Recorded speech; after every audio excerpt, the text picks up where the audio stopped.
Hello, and welcome back to another episode of Swords and Sapphics. I'm Rachel, I'm Ivy. and this is the podcast all about femininity, queerness, representation, and it may include sharp objects. Especially this episode because it's Halloween. Muahahahaha.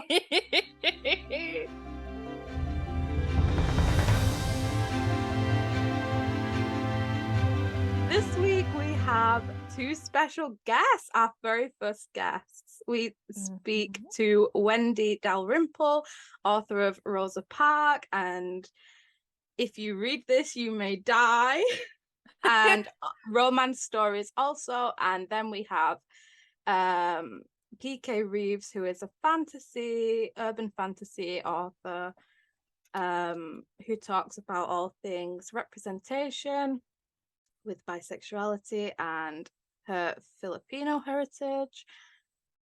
And it's very exciting. She's the author of Lineage Series. We also have some news to share, exciting news, which we shall leave for the end of the episode to share. So with be you. sure to listen all the Yeah, way you to have the to end. make it to the end, so you'll know all the stuff that are coming up. It's exciting. It's extremely exciting. So without further ado, let's talk to Wendy Dalrymple. This week on Swords and Sapphics, for our Halloween special, we have romance and horror author Wendy Dalrymple. Hello, Wendy. Hello. Hi. Thank you for having me on. Thank you for being on. This is a big thing because this is our first guest ever. Yes, so that's a big premiere here. I'm very honored. Thank you. Thank you. Would you like to introduce yourself and tell us a bit about your work? Sure. I'm Wendy Dalrymple. I am a romance and horror author, and I live in Florida. I've been professionally publishing for, was it 3 years now? And I'm self-published. I've also got a few stories coming out next year. One with 3V Publishing, that's a horror novella, and another one with the Wild Rose Press. That's a romance novel, my first novel that's coming out. And so I love being able to really dive into either of those genres as I am, inspired. And so I'm just happy to come here and talk to you guys today. Yay, Just out of curiosity, how many books did you publish already? Because I keep seeing a lot of it. I did in-person reading the other day, and they put me on the hot seat, and they asked me that also. And I'm like, it's really embarrassing because I don't know. I've read so many novellas for script that I've lost. It's like probably close to 40 published novellas across horror and romance now. Amazing, yeah. Well, I need to actually sit down and count. And then some things I've published and I've unpublished. So it's like whatever is live at the moment is hard to say. It's just the non-stop grind. Yeah, as you know. Yeah. Do you know you've written, Rachel? Because I don't. No, I remember getting to about 13 and then I kind of stopped counting. Yeah. Well, anything. Yeah. When I look at my rage shelf, I have 14 books here. And I know I don't have all of it. I know there's more, especially now that you have the pen name too. So yeah, it's nice though. It's nice to always be kind of going from one to the next. You never get bored anyway. Yeah. I was wondering, Wendy, which came first, like romance or horror? And do you have a preference, or is it what you're in the mood for? How do you decide what you're writing next? I started publishing horror first. I wrote short stories, horror short stories, because really I love short stories. And it's very difficult to write a romance short story to get that happily ever after that romance readers are looking for in under 10,000 words is very difficult. But with horror, you can write something that's 100 words or 1,000 words and still get that horror impact. So yeah, I did start publishing initially first with horror because I was trying to get my short stories published. And then as as a child, I picked up horror first, like R.L. Stine, but before that, it was really romance. And then, as far as cinematically, I'm drawn to both rom-coms and horror. And so I think I am leaning more towards writing horror these days, but then there's also gothic romance, and then horror romance is becoming big. That's like turning into its own little genre that people are looking for, and more authors are writing and publishing these days. So to answer your question concisely, I would say that horror is really more where I would lean to if I had to pick one or the other. Yeah, I suppose it's nice to have the balance. I don't know about you, but like when I start writing like something a bit more suspenseful or something a bit darker, it's always nice to go back to soft romance afterwards and kind of keep that. Absolutely. Like, yeah. Well, and I think bouncing and alternating between the two keeps me fresh. It doesn't make me feel like I'm writing the same story over and over again. It's giving me like the opportunity to like do the roller coaster, So yeah, I like that. I like it for that reason too. Yeah. How did you figure out how to write a horror? Because I feel must be so difficult when you don't have like the scare scenes as in the movies and stuff. Well, I can't honestly tell you that I know what I'm doing because I don't. I'm just going by instinct, by being a lifelong reader of both of the genres and then studying craft. Like, you know what I mean? Like I'm going by my instinct of I write what I would want to read. And so that's, am I doing it right? I don't know. But like, I'm just going on my own instinct of this is a story I would want to read. Did you scare yourself sometimes when you're writing? Yes, I did. I was writing, I think it was the end scene of They Come From the Water. And one of my sons came home from school and I didn't know he was coming. Like I was so into writing the scene that I didn't realize he had shut the door and I jumped while I was writing it. So yeah, I think this is an effective end scene.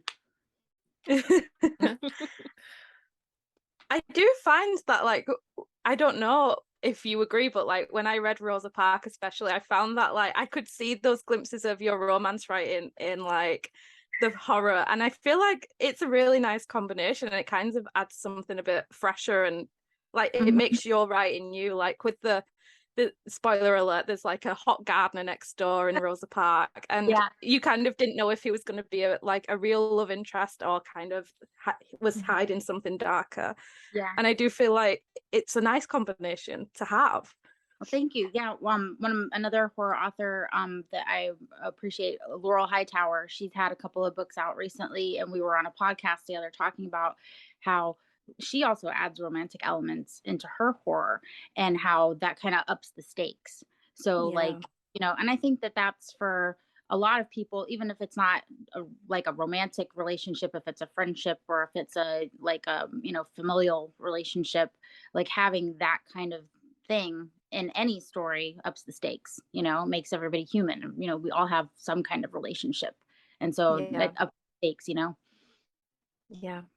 And on like the note of being human, I really liked the way that you had like in Rosa Parks, I won't give spoilers, but like the humans are quite like immoral, maybe even evil, and whereas the paranormal in that sense is a lot more like a friendly ghost, really, like very like kind of stands on the morality side. Was that a conscious choice or was it?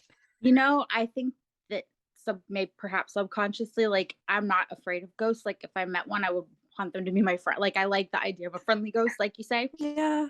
And then that is one overarching thing I think in my horror is that the people are the monsters, because I feel like that's how it is in real life, So yeah, I think that definitely, you're right about that one.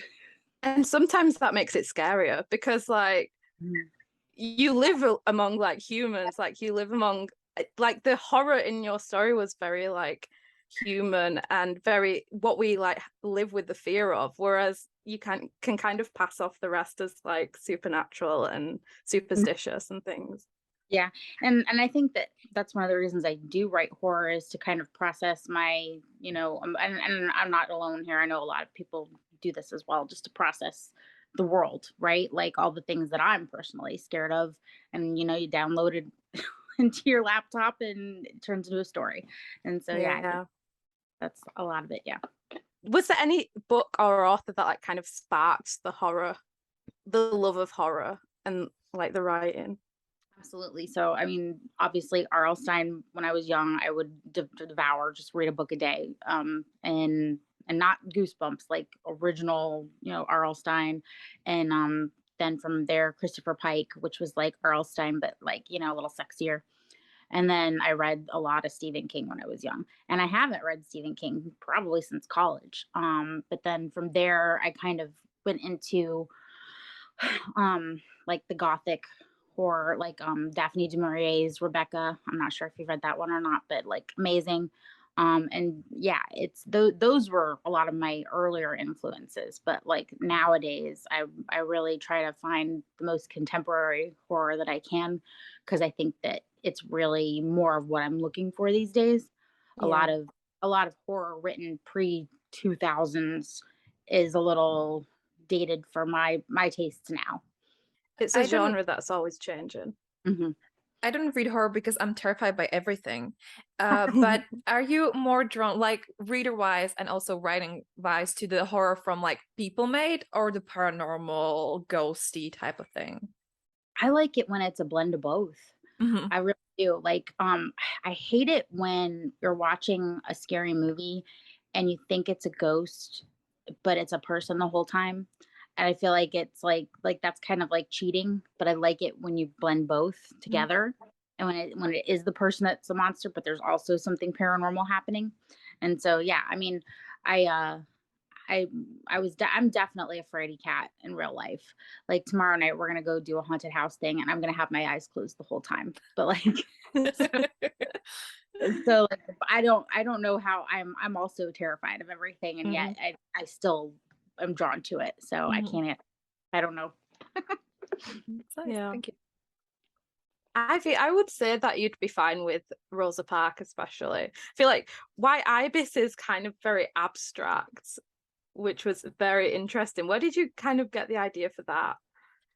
Well, the bird, for one, the white ibis. So and a lot of like, it's wild being in Florida, honestly, because you can be in the most suburban city area possible and you have these crazy just exotic birds, like just walking in your front lawn. And so anyway, like, we'll have just white ibis birds wandering into our yard time. And birds obviously are like a theme throughout my writing, like evil men getting killed and birds. That's kind of my brand. But yeah, just that one. And then in White Ibis too, it's a relationship. And I think that relationships, in romance, you get the happily ever after, but in my horror, it's like usually not going to go so well. And so, yeah, I had this idea of, like just being in a bad relationship and if it started out bad, what would happen. And so, yeah, I don't want to talk about it too much because it gives a little bit away, but yeah. Yeah, but read it if you're looking for something a bit strange. Unsettling. I think I just wanted to write something really unsettling, Yeah. Like, and very unexpected as well, I'd say. Like with the theme with that one, like you're in a relationship and you're supposed to be able to trust the person that you're in a relationship with, and that they can do anything to you, and just that idea alone is kind of terrifying to me. Tell us about your upcoming book, Don't Read This or You Might Die, because I don't know much about it. Well, and that's kind of my hope too, is to be a little like, people going in not knowing much about it. So it's horror comedy. And so like hopefully that with the title that comes across, like it's not taking itself seriously, right? And so it's going to be available at Scribd and ebook and audiobook, and I have it on paperback on Amazon. It's you've probably seen My Best Friend's Exorcism splashed all over Grady Hendrix. It's they just made a movie, I think, on Amazon. So it's kind of got those same vibes. And like also The Devil Wears Prada. So like imagine like The Devil Wears Prada, but like an occult the craft type. Ooh. So it's about a woman who gets an internship at a magazine, and stuff happens, and I don't want to tell too much more about that, but it's a comedy, it's a horror comedy, and it's one of my first horror comedies I've ever written. And I think that comedy is honestly one of the most difficult things to try to pass off. Like it's so hard to make people laugh reading something. And so I hope that I have succeeded with that one. When is it coming out? It should be hopefully in the next week or two on Scribd, Mm-hmm. but it's already available on paperback. Oh, wonderful. Going back to like the setting, I've never read like Florida as a gothic place before. Like I've only ever heard it how sunny it is and like the beaches and stuff. I'm interested. Like, so do you live more suburban? Yeah, I definitely live in the suburbs. But I've been all over the state. And so but pretty much if you live near the coastline, you can get to the beach in 10 minutes, and which I do. And so I think I liked the idea of making a gothic story in such a bright, sunshiny, neon, tropical setting, because you're not expecting it, you know. Yeah. And so that's and it's not true gothic, it's more of a modern gothic, I think, take. But it's definitely got those same creeping, eerie vibes. And the location and the themes are throughout. Yeah. And it makes your writing like very atmospheric to read it. And like, again, you've never seen like Florida through that lens. Was it like difficult for you to see it through that lens, or like was it a subtle thing that happened over time? No. Or was you just like no, it's definitely like just something I feel like I've been building up to my whole life. Just like you go out in in Central Florida, and it's very desolate and quiet, and you're just like left with the sound of the insects and the trees and this oppressive humid heat on you all the time. And it's I just was something that I felt within me my whole life. Just like it's an eerie place to be if you think about it. Yeah, I guess anywhere can be a bit more eerie if you kind of go into it the right way. Yeah. I was thinking as well about like The Ghost and Mr. Moore and a few of your other works. You kind of like hint towards like queerness, like not very much detail, but we're a queer podcast, so we must talk about it a bit. Absolutely. Like so like the ghost and Mr. Moore, you hinted that she liked another woman, and I was like, yay, a queer ghost.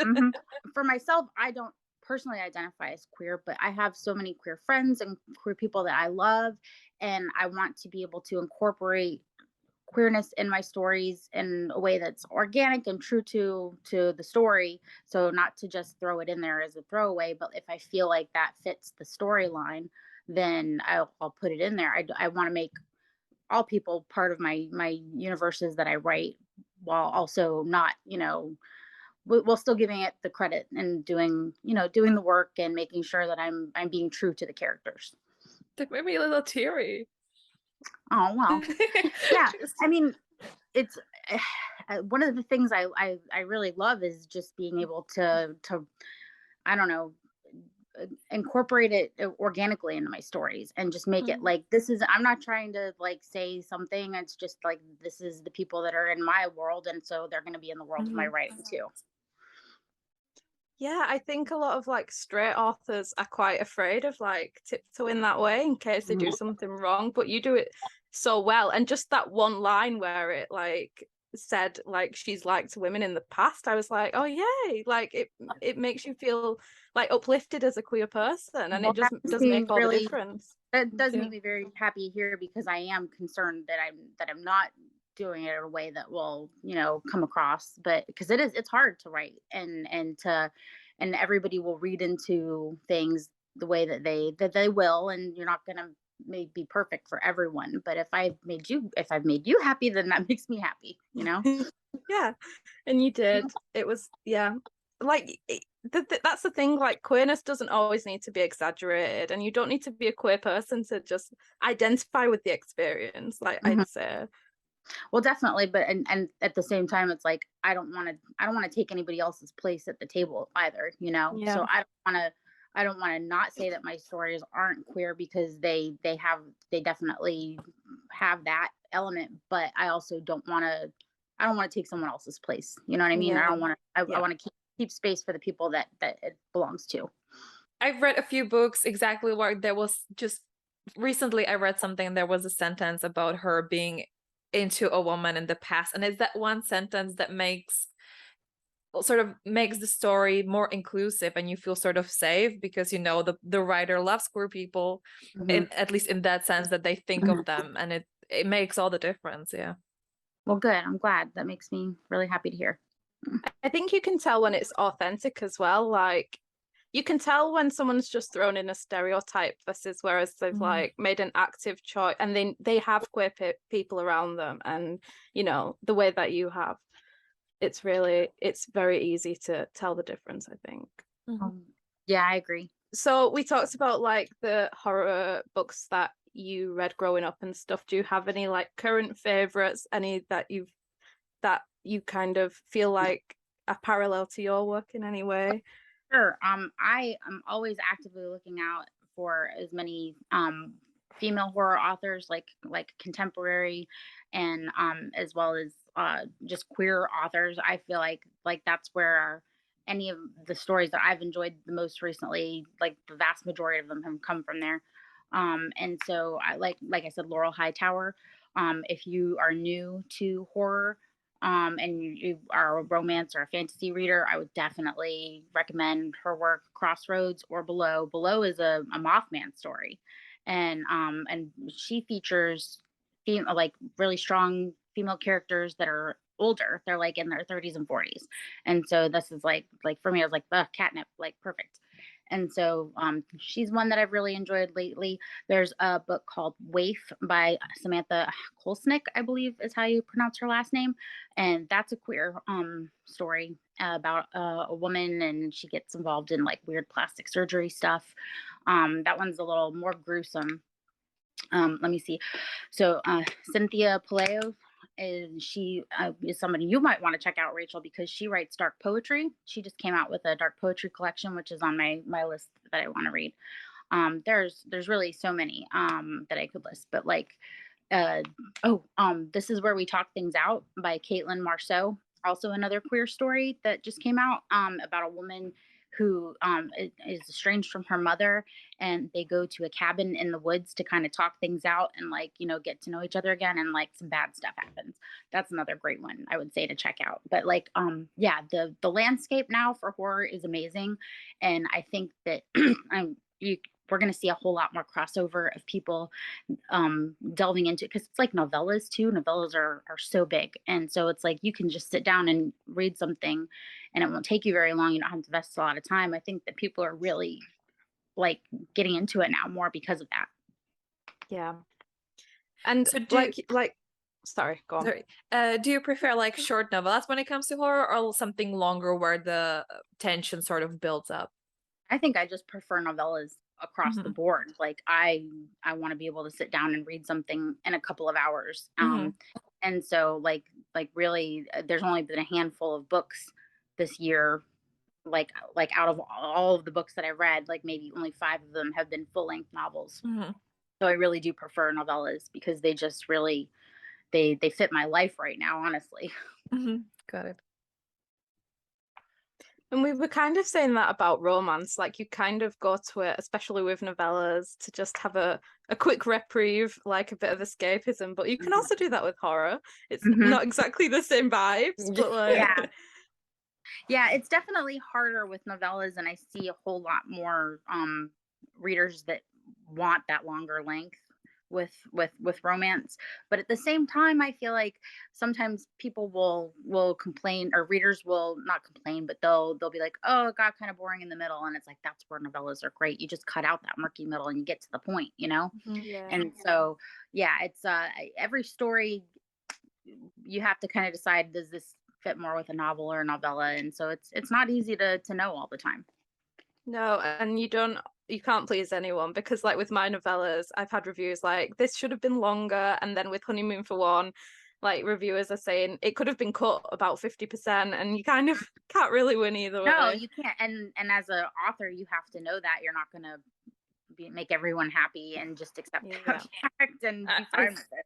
I feel with every single day we learn that people will find the most stupidest thing to be upset about when it comes to anything. So okay, so let's talk, because it's a Halloween special. We usually start by talking about like what we've been watching and stuff, but what's your like go-to Halloween TV, movies, anything? Oh, okay. So my go-to Halloween movie is gonna be Pumpkinhead. And I don't know if you've ever seen it or heard of it. It's sort of a unless you're really into horror movies, a lot of people don't know about this one. And it was made, I want to say, in the late 80s. Amazing creature feature. It's about a man and his son live out in the country, and he runs a general store, and these teenagers come, and there's an accident with his son, and he wants to get revenge. So he goes to this bog witch and summons this creature called Pumpkinhead, and Pumpkinhead goes out and gets revenge for this guy. And Stan Winston created the Pumpkinhead character. He did all the creature features in the 80s. This is the most terrifying creature I've ever seen on film. It's so scary. You should just look up the picture and you'll know what I mean. I'm just looking at the poster, and that's oh my god, that's it for me. Yeah, it's scary. It's one of the scarier movies of its era, and also just so fun to watch. And like, you know, that cicada noise, that cicada insect noise. So whenever Pumpkinhead's around, like that sound gets really loud, and it's so effective. It's so effective. Yeah. But yeah, I think I have to watch it. That's our family. With someone else in the room. I'm just freaked out by this description. Yeah, so that's our there's a bog witch. Our go-to Halloween movie, obviously, because he's a Pumpkinhead. It's the witch in it. The witch is so good, like so good. So I 100% recommend that one for Halloween. And do you have like a favorite female horror icon, horror character? Okay. That's a really hard one because there's so many. There's so many. And then Halloween Ends just came out, which I have not seen because I've heard so many mixed reviews. But that franchise for me is not about Michael Myers. It's all about Laurie Strode. It's all about Jamie Lee Curtis.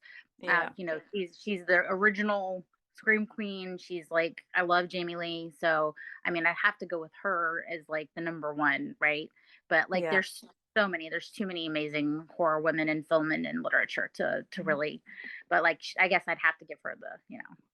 Yeah, I'm kind of on the same wavelength. I love my final girls. Like Sydney from Scream will forever be my favorite like horror character.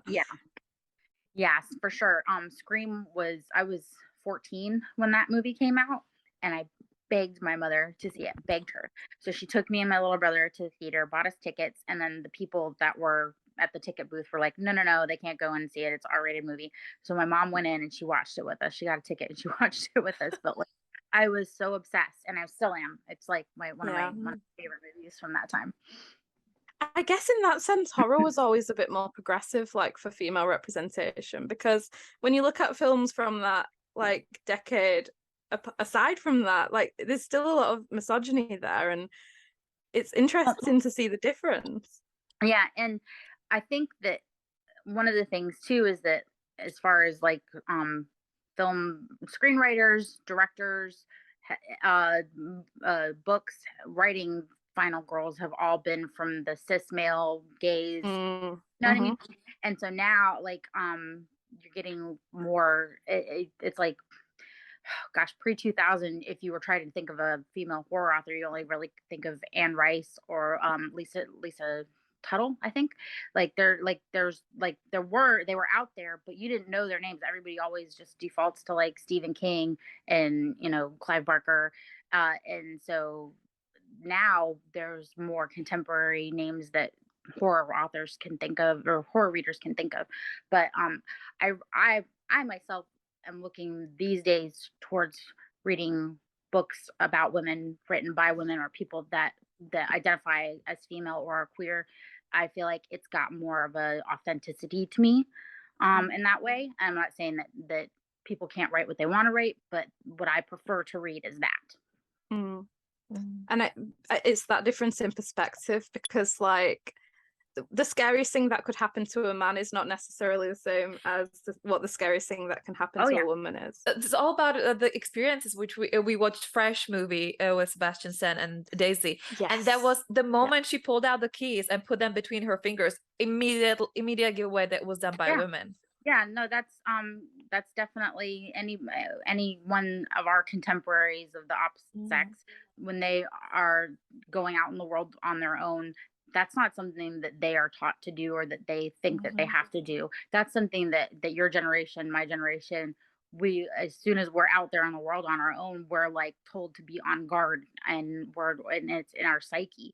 And so there's somebody said once, like, that there was the thing that men are the most afraid of is that women will laugh at them, or that people will laugh at them. And then the thing that women are most afraid of is that a man will kill them.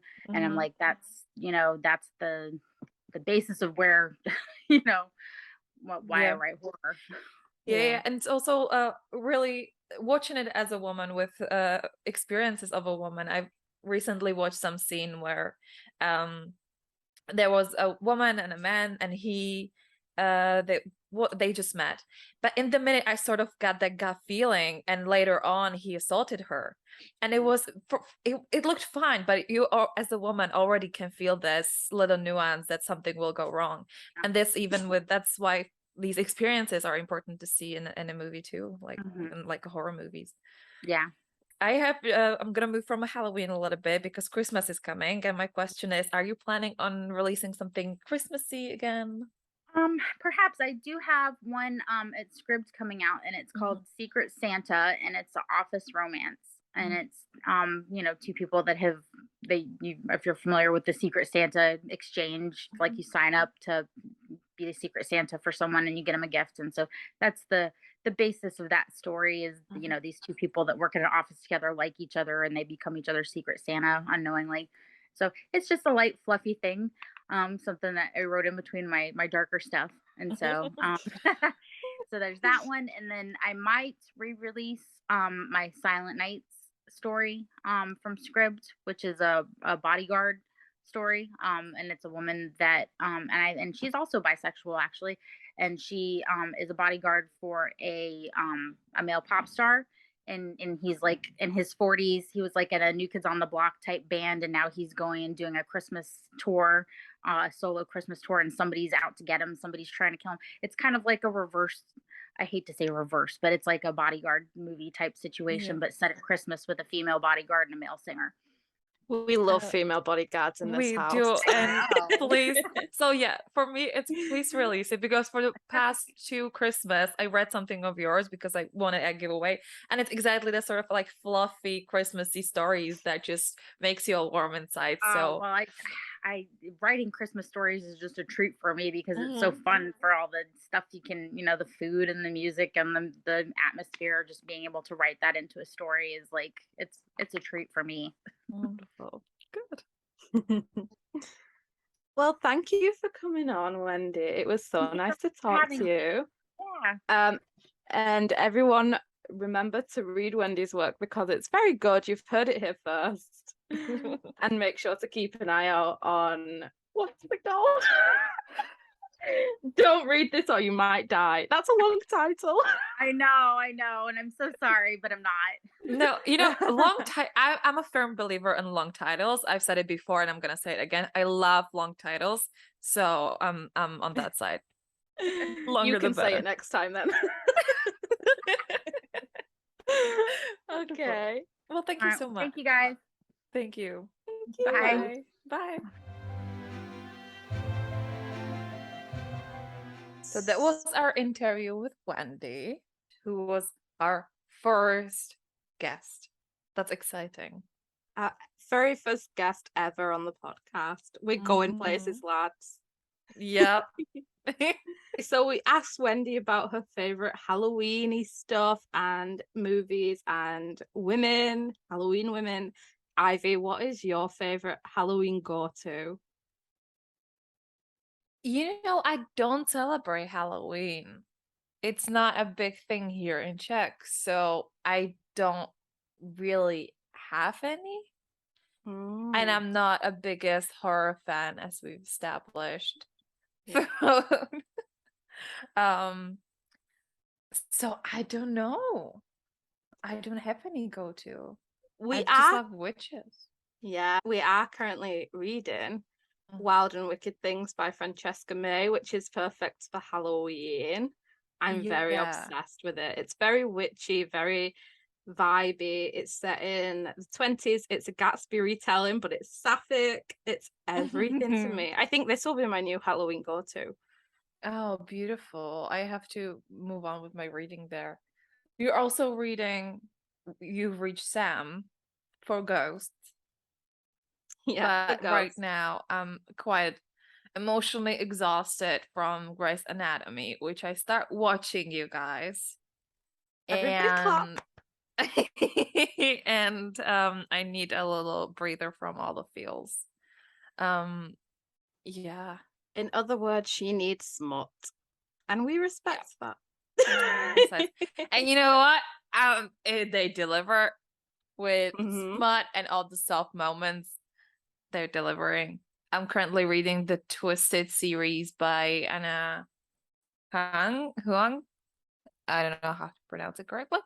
I'm on a book 2, which is a bodyguard romance, and I'm getting everything I wanted it to give me. Beautiful. So this is what I'm doing this Halloween, reading more smut. Yeah. Well, is there anything spookier than having sex with a man?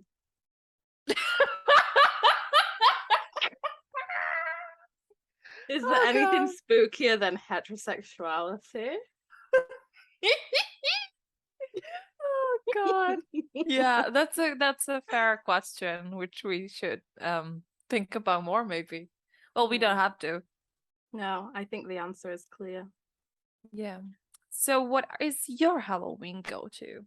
Oh, I have a few. Obviously Hocus Pocus, which I mentioned in the last episode, and The Lost Boys, which is everything to me. It's vampires, it's 80s, and I'm gonna write a retelling for NaNoWriMo, which is National Writing Month. Beautiful.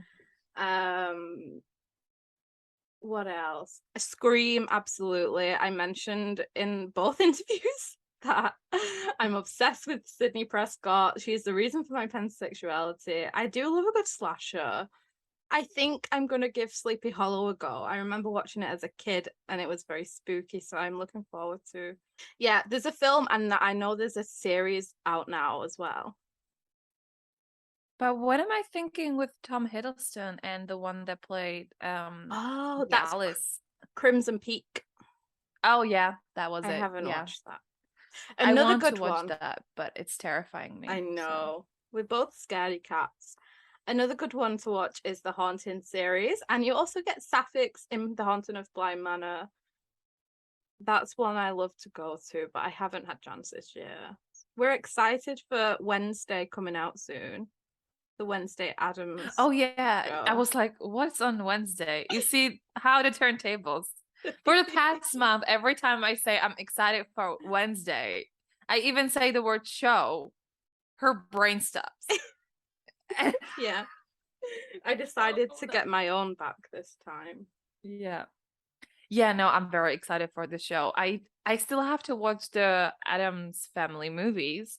I always watched part here and there, and I've seen the musical twice in Czech, which I really, really loved. And actually I want to go see again, but they're not playing currently. But I'm very excited for the show. It's looking fantastic. Yeah. Yeah. Didn't you watch What We Do in the Shadows last Halloween? Or was it even Halloween? Oh yeah, no, I don't know where I started watching it, but I'm loving that. I feel like I started around Christmas actually. Very yeah, a little delayed. Halloween's a state of mind. It's not a time, it's a state of true, mind. Yeah. What We Do in the Shadows is absolutely excellent show. And I really adore it. It's extremely gay. And yeah, well, extremely gay. It's just for gay people, really.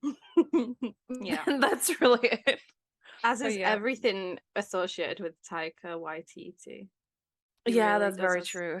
I did watch Once Upon a Time when I lived still with my mom and my brother. I watched Oh, the yeah. Scream Show and Scream Yeah. Queens. Scream Mhm. Queens, I feel like was doable for me because it was so bright Yeah. and really like pink and pastel colory. So there were a lot of like scares. Mm. Scream, that was one that I could not sleep after. And before I went to bed, I needed to like figure out my escape strategy in case Yeah. a killer got into my house, I as must one say that, does. yeah, the TV show was a lot gorier than the films. The films edge on comedy as well. Like Mhm. obviously it's serious, but there's a lot of like humor in there. And the first one especially because it has Matthew Lillard in it, which is just he's so good in it. But yeah, the TV show I remember being like a bit horrified by some of the gore in there. Yeah. So I like, you know what? The gore didn't terrify me as much as the fact that you still didn't know. I remember that how the blonde girl, right, when she was standing on the podium, I don't know, and her boyfriend fell on her, like the blood. yeah, it was very Carrie, like a Carrie Yeah, and you moment. know what? That did not terrify me at all. What Mm, was terrifying me was when Emma was the main character. yes. She was running to save someone, and he was tied to something, and I feel like a chainsaw got into Oh, him or yeah, something. that's the first thing I think of when I think of that show, and that's what made me like, because I'm very squeamish, and he was just Uh-huh. chopped in half, and he Oh just fell yeah. apart, and it was Hmm. disgusting. That one was too much, yeah. Yeah. And I'm not gonna lie, the trust issues, the show Oh, I really left in know. me because Kieran was the love of my life. Oh, And the fact yeah. that he was the killer is just that broke something in me. But we got the sexiness of a villain, and he was in a Hmm. jumpsuit, and it was very fucking good, I must Yeah, that's say. true. That's true. Yeah. And I kind of like not knowing. I feel like that's the part that keeps me most interested, like trying to guess who the killer is, never really Mm. knowing like what side they're on. But it was weird because we talked with Wendy about like how in her stories the horror is like humanity and then the ghosts kind of Mhm. stand on the side of morality. But I'm more scared of the paranormal. Like I can watch murder movies for days and days. Like humans don't scare me, and being like the thought of being stabbed doesn't even really scare me, but like the thought of being haunted does. I feel like it's because like you cannot fight back, and that's something you don't Mm, know how to like fight back. yeah. There's the same like we started watching Hawkeye, and in the first episode there is a flashback to like 2012 where Loki invades the Earth, and I'm like, with every Marvel project, it feels more terrifying to me be a human in that world where you Mm-hmm. don't have any special powers or anything to like fight back, and then you're just constantly being the victim, especially like with Thanos. Like it's you don't have any power to change things, and you're just being one of the casualties. Yeah. It's just that's terrifying to me more Mm-hmm. than a killer on loose. Yeah. The Yeah. idea of being helpless. Yeah, that's Get it. it. Yeah. Okay, so let's talk to P.K. Reeves about her book, her newest book, Vampire Magic, the second book in the Lineage series.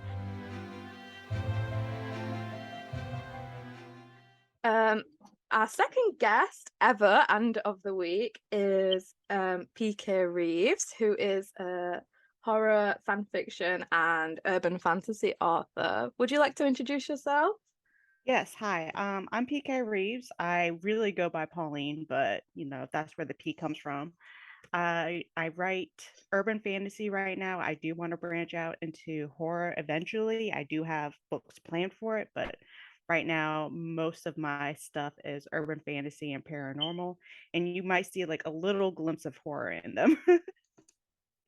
Nice. So you just brought out your second book in the Lineage series. Do you want to tell us about that? uh I'm really excited. It's been like 4 years since I published here, 4 or 3 considering, because a lot of the stuff weren't timeline appropriately.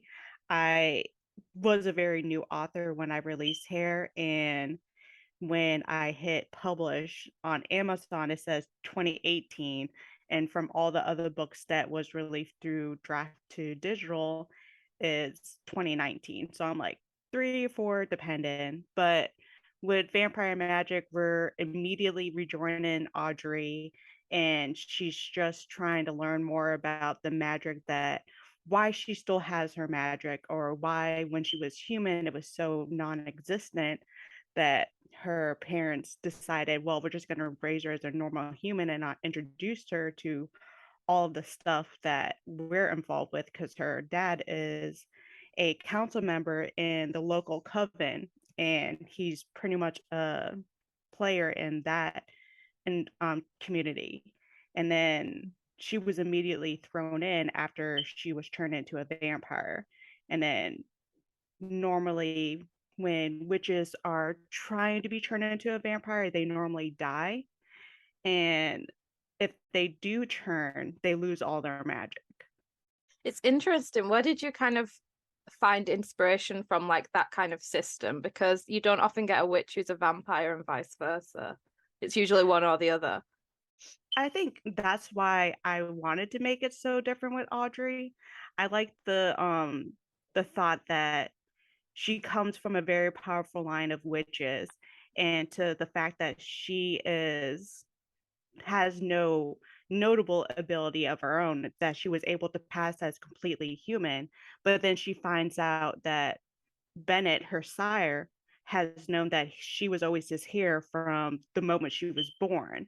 So Derek was thinking, well, okay, my daughter may not be a witch like me, but she's going to become a vampire because that's her destiny, let alone no one knew that she was going to be able to keep her magic plus grow it after she was turned.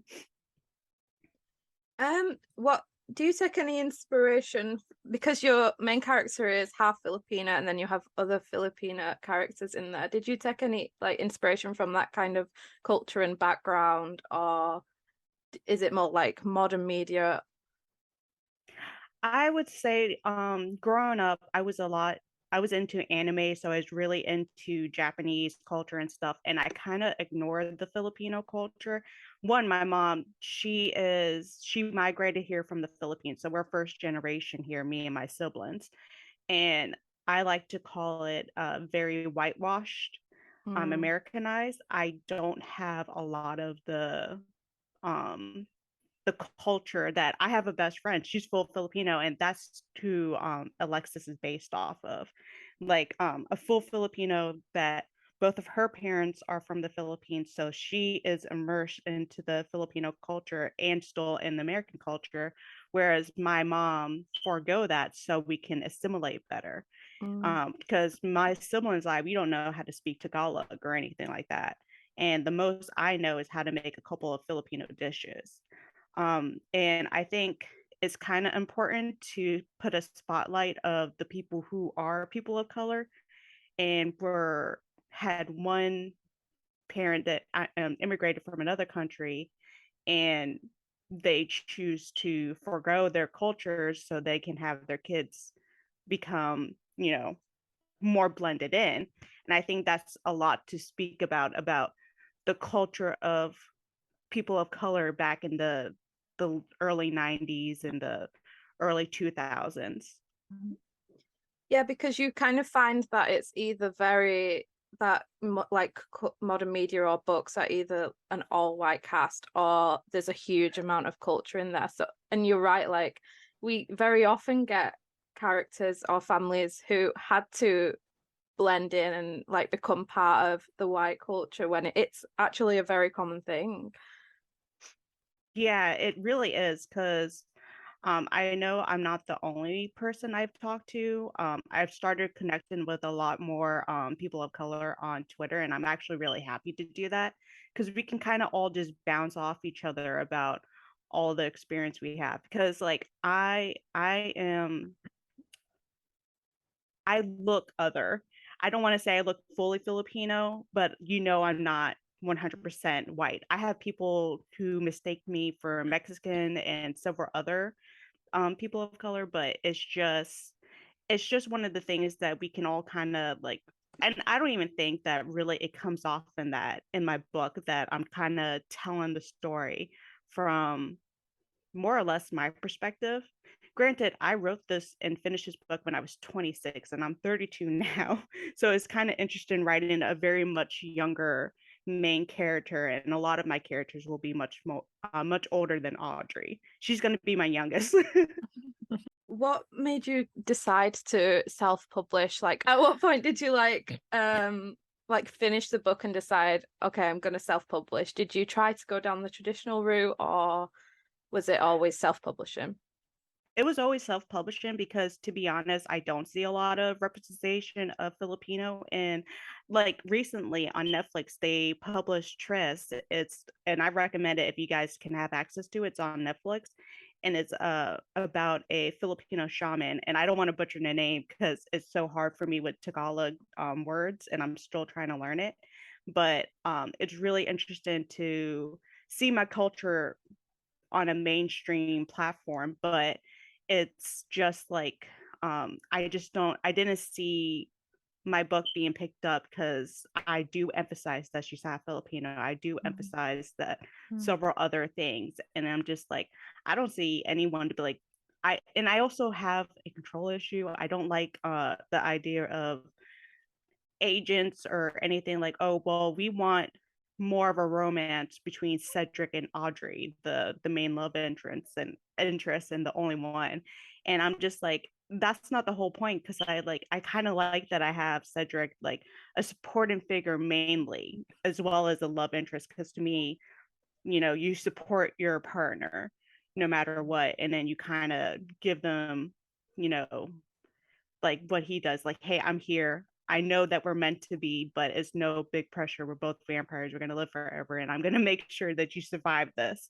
So it's a lot of things, because romance isn't a big factor in my books, especially Audrey's series. And I know that, especially because it was accidentally more a new adult, young adult genre, and romance is always like a big factor in it. And I know that I'm like, I don't want that to be a big factor. I want Audrey's story and her growth as the main part of it. Yeah. I think like in traditional publishing, they definitely look for a set amount of things that they kind of find more marketable. Like even thinking about like paranormal and like even movies, you often see like white vampires or European law in there, but you very rarely see like anybody of Asian descent or Filipino. Yeah, and I notice a lot with independent and self-publishing, there is more diversity, not only just with people of color, but with the LGBTQA plus community. And I think that's really important. And I just find that as of right now, traditional publishing is lacking. Like, I know that they say, well, we need things to be marketable. I'm like, you guys have all the resource and the money and the connection. You should know how to market this, even if it's like people of color, even if it's like, queer people. Like I myself, I'm bisexual, and it's just like, you should know how to market this better, and you shouldn't just, the indie and self-publishing shouldn't be on the front of diversity. Granted we are, and I'm glad that we are here. It's funny, as you said, I feel like especially big publisher have the power to change the direction the entire industry is turning into, and yet they don't use it as people really want them to, and they still do this the same books, the same format, the same formula, and the same story all over and over again. Yeah, and and I think it's funny because the marketing and the reader base has changed so much, and you don't have to be stuck in the same things. Like I saw another post on Twitter about a Hawaiian native, and the agent was very harsh on her characters' names, and it was very traditional for her culture. So I'm just like, you know, and to like bring back to the fantasy conversation, we don't bat an eye at like what she said, Daenerys Targaryen or any other names like that, but we do if it's attached to a person of color. And I think that says a lot about the traditional and the thing is, I don't think people of color should just go straight to self-publishing. I do believe that, if authors want to make that move and try to push and try to make it, the problem is that it's hard to make it when we have the agents, when we have the marketers trying to gatekeep it and try to stick to their, I want to say it's their safe spot, we know we can sell this. And I'm like, and I do wish that anyone who wishes to try to go to traditional publishing, I do wish them the best. I support all the authors, independent or traditional otherwise. I don't think it's beneficial for anyone for me to be like, oh, you should only traditionally publish, or oh, you should only independently publish. I don't think it's helpful for me just to say for all the people of color just to go straight to independent. I do believe that, maybe one day we might get. And I also think that on the agent side, the querying side, I do believe that we need more people of color in those spots to make it easier for us to get past that, barrier. And I've talked to like several old friends that they want to write books, and then I say, hey, if you guys want to talk about independent publishing, I'm no expert, but I do know a little bit. But they say, well, we're going to try it traditional, and I'm like, hey, yeah, no, it's definitely a thing. I do hope that they are careful about the vanity publishers and they're actually getting to companies that will genuinely help and support and market them. I hear a lot of mixed stuff, but again, I'm not in that field, so I'm not really equipped to have so much say in it. You mentioned that you're bi. Are you putting that part of yourself into your writing, or do you write queer characters with the thought, oh, I want to write this just so I can have like queer characters in it? I do want to write more of my female main character as bisexual. When I wrote Audrey, I was still in denial. So Audrey and Cedric will be my most cis het couple in my in all of my writing. But I still think it's valuable for Audrey's story because that's how I am and how I discovered writing in this field itself. I do know I do want to add more diversity before that extends above adding more people of color in Audrey's last book, because I am working on her last book in the series. But I will also add more people of color and queer people in her story. And I'm still working on how to do that. Like, I can say this now, in the third book, I had it where 3 of the supporting characters were all in a relationship together. And I'm like, and then looking back, and I'm like, I really don't want to, because I feel uncomfortable with the thought of the bi woman going forward. Well, both of the women in the relationship are bi because they're into each other. But then I like date and scheme, you always have the couples try to find a bisexual woman as their unicorn and stuff like that. And I think that's mainly why I took out that part. But I still see that supporting character as queer, so I'll probably just end her up with another character anyways. But it's hard because I don't want to just write characters based off of that trait alone, because like I see myself more as a bisexual woman. I am Pauline or PK. I am a person, and I'm more than just my sexual orientation, my ethnicity. I have interests in stuff like that. So I kind of do just want to be genuine when I put people of diversity. I don't want to just be a token thing. I want it to be real and how it should be, you know? Because I think a lot of the problem with mainstream, they'll have very stereotypical, the gay guy, the queer woman, the lesbian, the like so many other things, and I'm like, I don't want my books to be like that. Like the same with how I have Audrey and all of my female main character is half Filipino like me.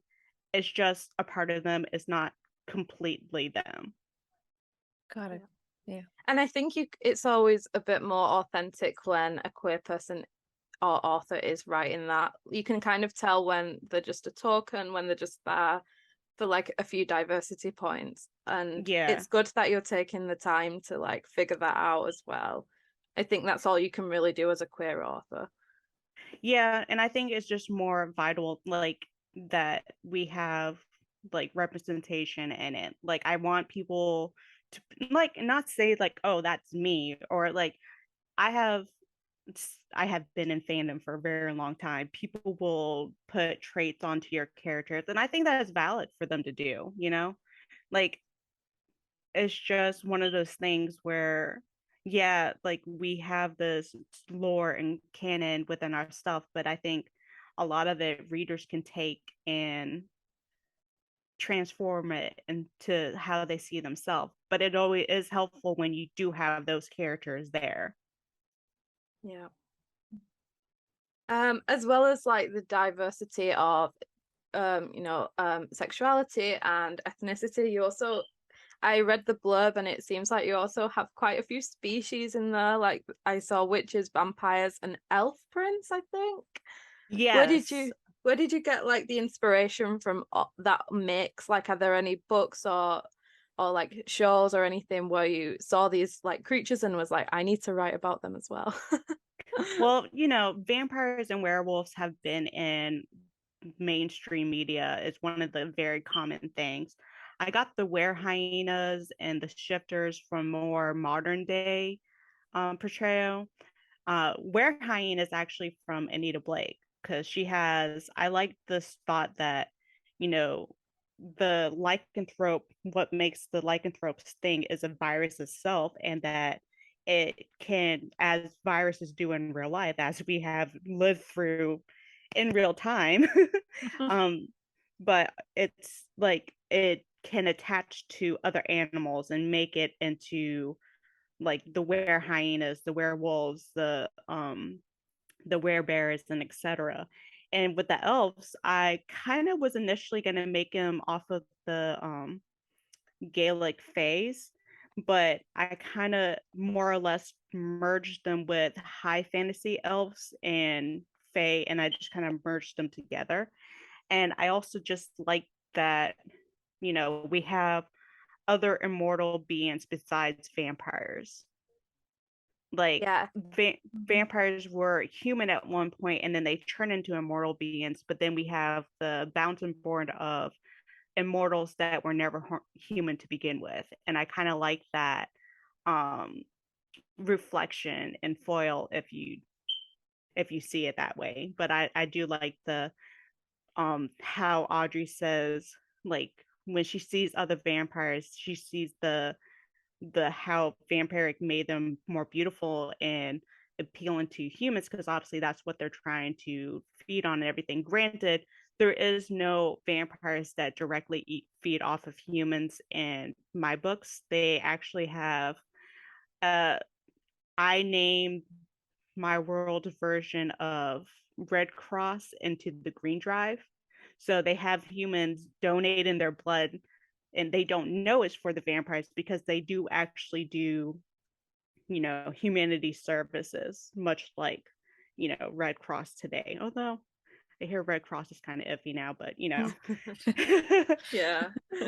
Was that a conscious like choice to not have them feed off humans?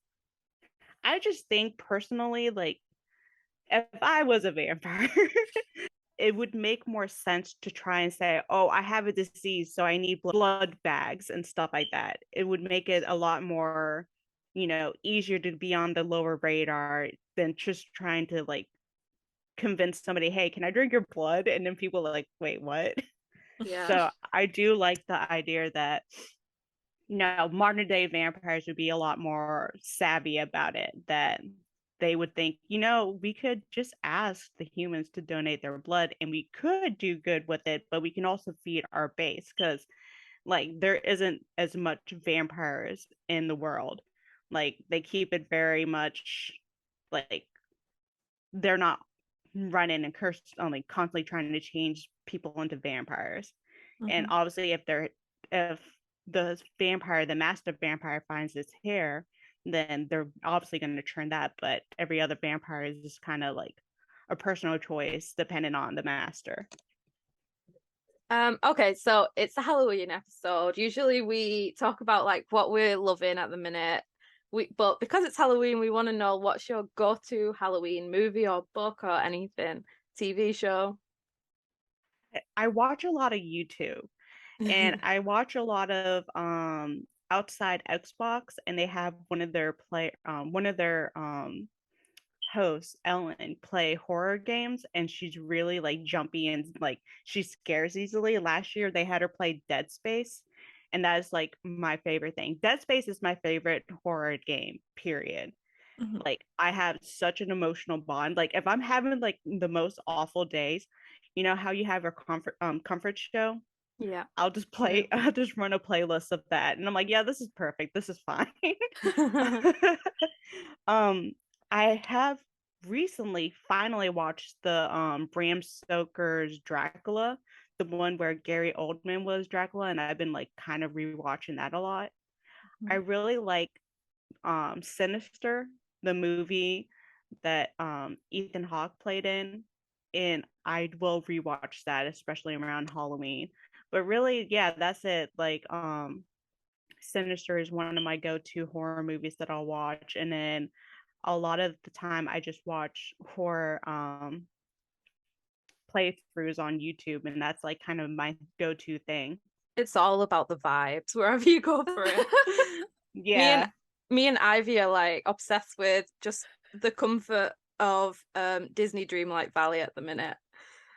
Yeah. It's just the game, it's just so like comforting, and you can grow pumpkins on there, so it's very fitting for Halloween. Do you have like a favorite paranormal or Halloween woman in anything? Like I always say mine is Sydney from Scream, because she's my favorite final girl and she made me a bit gay. Do you have one of those? Lady Dimitrescu from the Resident Evil Village. Ooh, the very tall vampire lady. And then her TikTok started targeting me with her cosplays. I'm not complaining, but Yes. that's how I found out about her existence.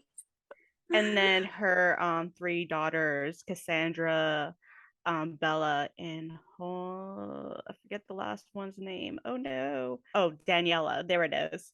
I know I want to cosplay as Daniela too. And I'm trying to think about who else in horror. I would say I love, especially from Bram Stoker's Dracula, Winona Ryder's Mina. That was, especially the dresses. I'm like, I am so for this. I am looking respectfully. Any Winona Ryder character is just amazing for Halloween. I feel like she has some good ones in there. I know she does. I used to love Beetlejuice a lot when I was younger, but now it's not so much. But I did love her character in that. Yeah. And then I liked seeing her play such a different character in Bram Stoker. Like it was really nice to see her play that. Keanu Reeves, I love him, and I always claim that he's my cousin because we have the same last name. But and I'm like, you can't disprove it. We have the same last name. People like really pulling. I'm like, yes, really. But amazing. Yeah.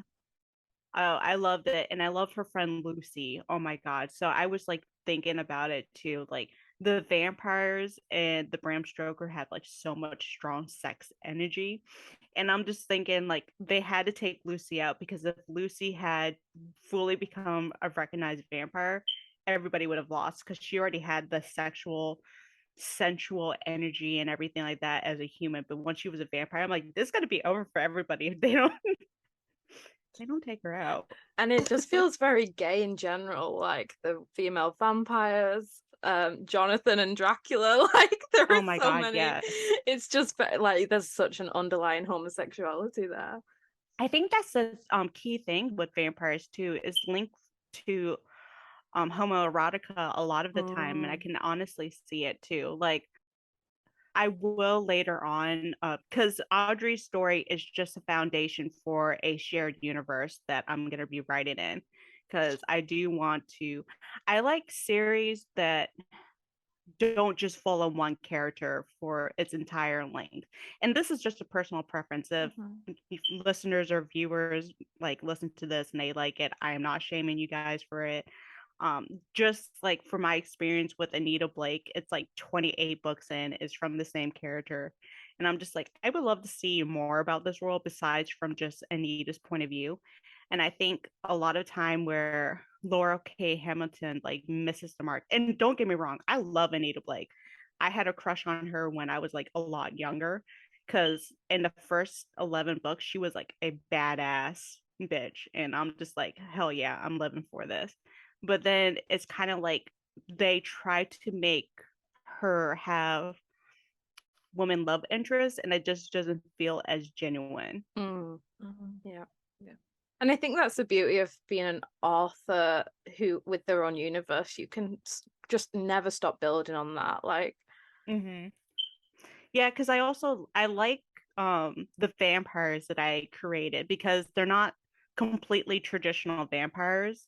Like, my vampires take a little bit from the traditional, but it's also like a little bit from the Twilight, as they're awake the whole time. If they sleep in the book, it's because they like, yeah, you know what, I'll take a nap. But it's also like they're still vulnerable to the sunlight. They're still they still need to drink blood. But my vampires at the very base, they are technically still alive, but their heart rate is a lot slower. But I do have like shifter stories I want to follow. I have other members of the lycanthrope community, and you'll still see Audrey in them, because at the end of the third book, she's gonna be introduced into a new role, and it's going to be very fundamental. Like, she's going to be essentially, I'm building her up to be a new powerhouse in the community, as well as other stuff in it. And I'm like, I say other stuff because I'm like, I realize I haven't written this book, and I'm like, I can't spoil it. I have such a bad habit for spoiling things for people. I love spoilers. Like, if there's a series out there and I want to watch it, but I have like anxiety to start it, the best way to do it is just to spoil the whole thing for me. And then I'm like, oh, okay, so I know I will like it. But I know a lot of people, they want to go in and watch it with fresh eyes. And I'm like, please tell me everything. I'm like that also, and Ivy hates it. I spoil everything for myself. And it's funny too, because I found out my brother is the same way, my older brother. And we were both like, I remember, okay, so when the Hunger Games first came out, and I wanted to read the book first. So I made sure I read the book first. And I'm like, okay, cool, this is nice. And then I watched the movie, and then I know it was over because I'm like, that's nice. And then I immediately went to WikiHow and I looked up everything else, and I'm like, yeah, I'm fine. I'll leave it alone. Oh no. My first experience with Hunger Games was actually the second movie. My friend got tickets for the second movie when I was a teenager, and that was my first experience of it. So then I went back and watched the first one, and yeah, it's funny. This pains me to listen to, I have to say. I know, I'm sorry. So we can expect lots of different species and magic and a little bit of romance in the Lineage series, and it's only just beginning. Is that it's only just beginning for the world at large, and definitely you can expect obviously, because it's vampires, a lot of blood, I like to also tag body horror stuff because I do graphically describe, even in the first book, the shift in experience when you see a lycanthrope turn, and is even more so in vampire magic. So people, yes, definitely some blood, definitely some graphic description of violence, and then I'm getting better with name and content warning because Yeah. in my mind I consider my books so tame, but then I'm like, oh wait, I should still consider content warning. Okay, great. Well, thank you for coming on and talking about your book. Thank you guys for Thank you having very me. much. Yeah, thank you. And keep a lookout for the Lineage series by P.K. Reeves. Thank you. I was happy Thank to you be so on. much. Okay, so that was P.K. Reeves all about her Lineage series. Thank you to both guests for coming on, and thank you to the listeners for listening. This was an exciting Halloween special. Yes. And even more exciting, Ivy. Our news. Yeah. So, our website is starting to be more active right now. We've decided to write articles, and every month we will do article about the book that we are excited for the following month. So right now we already published exciting releases in November. One that we personally are the most excited for. Plus, we added a link to our tweet with more recommendations that you can get into. And with our website being more active, we can for now say that we will have some very exciting names to do interview with. So keep a lookout for that, because let me tell you, when I got our response, I freaked out very much. Yeah, and so did I. It's very exciting. So it's very exciting. That also being said, if you would love to be part of our podcast, come to do an interview with us or interview on our website too. In About Us page on swordsandsuffix.com, you can find more information about how to do that. So take a look at that, and perhaps you can join us for a few minutes to talk to us. We're looking for indie authors, trad pub authors, queer authors, female authors, people of color, any kind of people who want to talk representation with us, but also plug their book, which is what we're trying to do here. Exactly. May I be so bold as to plug my own book? You have to! November the 1st, which is tomorrow for those listening when the episode comes out, my Christmas Sapphic book, Honeymoon for One, is coming out. Yes!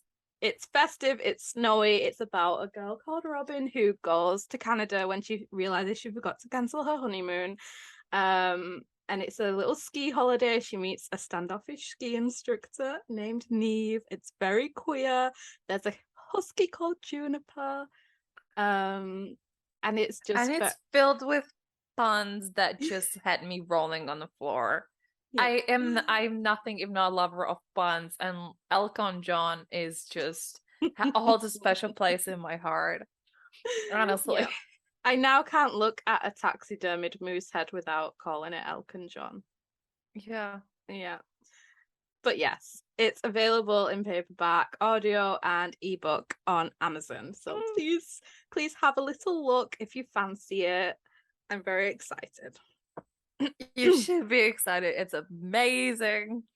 Holy hell. We're hoping to do a Christmas special with authors who have Christmas releases, so I'll be getting in touch with a few I know have, maybe.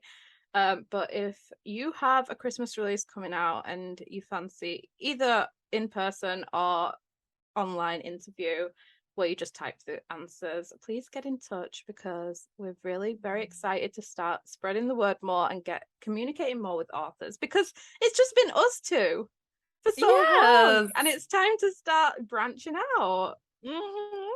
Yeah. And also this Halloween special and Christmas special will be the last episodes of this year for us. And we shall be wrapping up the season 1 of our podcast. And during our time off, we will try to figure out a way to improve our podcast and the format of it, so it's as comfortable and fun for you as it is for us. Yeah. And our second season will start with the new year. Yeah, this is exciting. We already have many plans. And also we're sure that we'll be back with Let's Be Real episodes, because the world is still on fire and shit happens every day. So I'm sure that's true. I'm sure we'll be back before the new year. Let's hope not, but yeah, there's not enough historical situations that we've been through. But until then, keep a lookout for any articles we post. Our first one was about Taylor Swift and fat phobia within her anti-hero video. So if you want to know our takes on that, we're still posting regularly. We'll still be very active. We just won't be publishing podcasts at the minute. With that being said, we shall leave you with it. Enjoy your spooky time. And support women's rights.